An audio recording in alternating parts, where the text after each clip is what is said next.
ఖురాన్ అవతరించిన రంజాన్ మాసంలో ముస్లిం సోదరులు ఉపవాస దీక్షల ద్వారా తమ భక్తి భావాలను, పేదల పట్ల ప్రేమానురాగాలను పంచుతున్న తెలంగాణ రాష్ట్ర తొలి ముఖ్యమంత్రి శ్రీ కల్వకుంట్ల చంద్రశేఖరరావు ముస్లిం సోదరులకు రంజాన్ శుభాకాంక్షలతో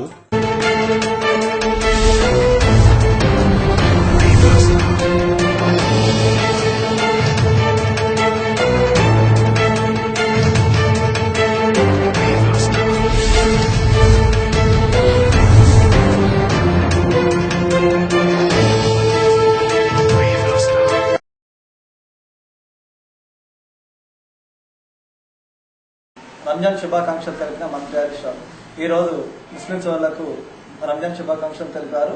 మెదక్ జిల్లా సిద్దిపేటలోని ఏర్పాటు చేసిన ప్రత్యేక ప్రార్థనలో ఆయన పాల్గొని ముస్లిం సోదరులకు రంజాన్ శుభాకాంక్షలు తెలిపారు.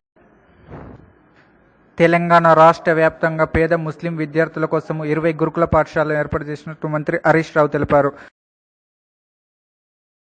హైదరాబాద్ లో 100 మసీదుల్లో, అదేవిధంగా ప్రతి నియోజకవర్గ కేంద్రంలో 100 మసీదుల్లో, 200 మసీదుల్లో ముస్లింల గౌరవార్థం ఇఫ్తార్ విందులు ఏర్పాటు చేసుకున్నాం.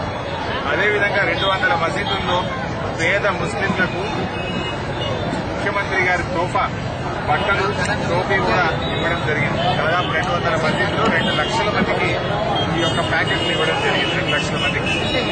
మరి అదేవిధంగా మా మౌజంలకు, ఇమాంలకు కూడా మొదటిసారిగా నెలకు 2,000 రూపాయల పారితోషికాన్ని కూడా ఈ రంజాన్ మాసంలో మన ముఖ్యమంత్రి గారు ప్రకటించడం ముస్లిం సోదరులందరూ కూడా ఎంతో సంతోషంగా ఉన్నారు. మరి హిందూ ముస్లింలు ఇవాళ తెలంగాణ రాష్ట్రంలో ఒకవైపు పుష్కరాలు, ఇంకొక వైపు రంజాన్ మాసం, రెండు కూడా ఒకే సందర్భంగా చాలా శుభసూచకం. అంటే తెలంగాణలో మత సామరస్యం ఎంత గొప్పగా ఉంటుంది, హిందూ ముస్లింలు ఎంత గొప్పగా ఉంటారనడానికి ఇది నిదర్శనం.